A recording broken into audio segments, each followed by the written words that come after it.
আমি এটা খুব মানি। প্রথম যখন এসেছিলাম তখন আমি ওনাকে টিভিতে কয়েকদিন ধরে দেখছিলাম, বিভিন্ন তান্ত্রিক, বিভিন্ন জ্যোতিষীকে দেখি মাঝে মাঝে প্রোগ্রামে। ওনাকে একটু হলে অন্যরকম লেগেছিল। তো আমি একদিন আমার হাজব্যান্ডকে বললাম চলো এখানে একবার যাই, ওনার ফোন নাম্বার দেখে ফোন করে এলাম। এবং তখন এসে একটা অভূতপূর্ব অনুভূতি হলো। মানে উনি, আমি তখন অ্যাকচুয়ালি পিএইচডি শেষ করেছিলাম, চাকরি খুঁজে বেড়াচ্ছিলাম। তো উনি বললেন মা তোর হয়ে যাবে। আমাকে কতগুলো নম্বর হাতে লিখতে দিলেন, দেওয়ার পরে কাউন্ট করে বললেন হয়ে যাবে। অদ্ভুতভাবে দিন 15-র মধ্যে হঠাৎ আমার একটা ফোন এলো যে তোমার একটা ইন্টারভিউ হয়েছে, তুমি নেটে দেখেছো? বললাম না। তুমি বোস ইনস্টিটিউটে একটা পোস্টডকের পোস্টডকের একটা পজিশন বেরিয়েছে, তুমি চলে এসো। পোস্টডকে গেলাম, আমি ওখানে পোস্টডকে পেয়েও গেলাম ইন্টারভিউটা দিয়ে। এই হলো মহারাজের কাছে আমার প্রথম আসা।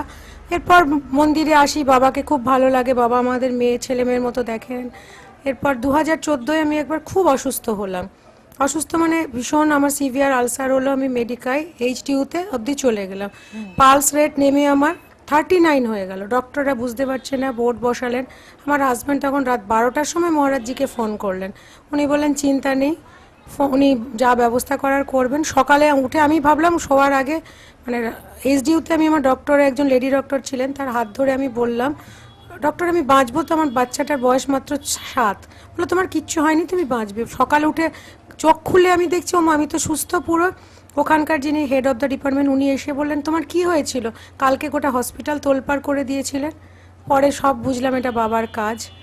এরপরে সেই বছরই আমার হঠাৎ খুব ভ্যাজাইনাল একটা ইনফেকশন হলো, ভীষণ ইচিং শুরু হলো। এখানে মেডিকায় দেখালাম, ওখানে এটা মানে ভিন 2 বলে একটা স্টেজ দিল, প্রি ক্যান্সারাস একটা স্টেজ দিল।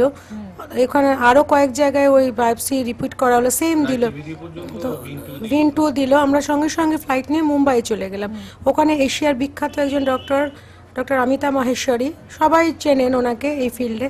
তো উনি বললেন এটা একটা অপারেশন করতে হবে। ওখানে ওরা বায়োপসি করলো, বিভিন্ন টেস্ট হলো, বিভিন্ন।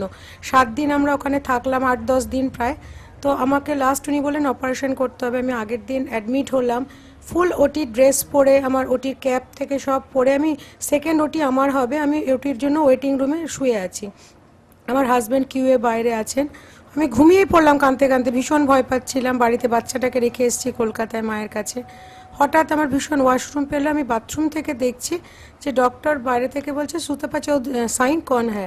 আমি বেরিয়ে বললাম মেয়ে, বলছে आपका हस्बैंड कहाँ है। তো আমি বললাম आप मुझे बोल सकते हैं। দেখছি ডক্টর আর ওটি ড্রেস পরা ছিলেন, উনি ফুল সালোয়ার কামিজে বেরিয়ে গেছেন। আমি বললাম ডক্টর क्या हुआ।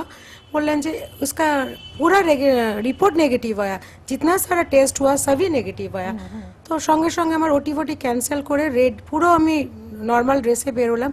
ওখানে মুম্বাইয়ে যতজন ছিলেন টাটার ক্যান্সার হসপিটালে সবাই বললেন এরকম মিরাকল আমরা কোনোদিন দেখিনি। সঙ্গে সঙ্গে বেরিয়ে বাবাকে ফোন, বাবা বললো আমি তো বলেছিলাম তোর কিচ্ছু হবে না মা।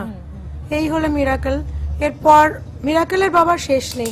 প্রচুর এখানে ভক্তরা আসে যাদের আমরা চিনি, তাদের বহুজনকে বাবা চোখের সামনে দেখেছি সারিয়েছেন। আমার বাবাকে, আমার বাবার ক্যান্সার বেরোলো প্রস্টেটে 2 বছর আগে। 2 বছর আগে বাবার অ্যাপোলোর মতো জায়গায় ওখানে 85% ক্যান্সারের ইয়ে দিলেন, একটা টেস্ট দিলেন।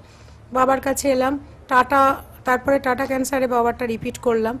বাবা বললো কিচ্ছু হবে না, বাবা যা করার সব কামাখ্যায় নিজে করলেন নিজের হাতে। রিপোর্ট ফুল নেগেটিভ, 30%। বললো কিচ্ছু না। এখনও বাবা সুস্থ আছেন, ভালো আছেন। আমার শ্বশুরমশাইকে বহুবার বাঁচিয়েছেন, আমার মেয়ে অসুস্থ হয়েছে বাঁচিয়েছেন, মেয়ের পড়াশোনা শরীর সব কিছু। আমার শাশুড়ি মা করোনায় অলমোস্ট আইসিইউতে, সার্ভাইভালের চান্সেস প্রায় 20%। ওনাকে উদ্ধার করলেন, আজ উনি হেসে খেলে বেড়াচ্ছেন। এছাড়াও আরও কয়েকজন আছে যারা আমার খুব পরিচিত, মহারাজের জির কাছে বহু বছর ধরে আসছি। তারা প্রায় করোনায় তাদের শেষ অবস্থা ছিল। এমনকি একজনের কি রিসেন্টলি তার ব্রেন স্ট্রোকে প্রায় শেষ অবস্থা, বাবা তাকেও তুলে দিলেন। সুমন বলে একজন ভদ্রলোক, তাকেও বাবা তুলে দিলেন। বাবা যে কী সেটা আমি একমাত্র জানি। বাইরে বহু ভক্ত আমি যখন ওয়েট করি বলে, যারা প্রথম এসেছেন, নতুন এসেছেন, যে এখানে কাজ হয়েছে। আমি বলি এখানে কাজ হয়েছে কিনা বলতে পারবো না, একবার দেখুন, জাস্ট দেখে বুঝবেন। আমার এই ঘটনাগুলো আমি তাদেরকে বলি। বাবার কাছে যে আমি কি পেয়েছি একমাত্র আমরাই জানি, আমার ফ্যামিলি জানে।